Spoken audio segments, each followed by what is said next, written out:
Hey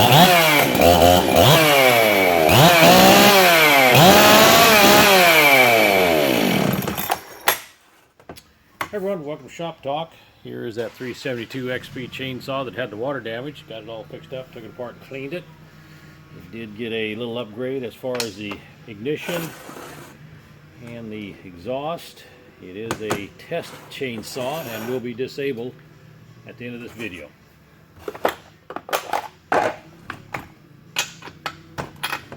If you have any questions on these, feel free to give the chainsaw guy a call.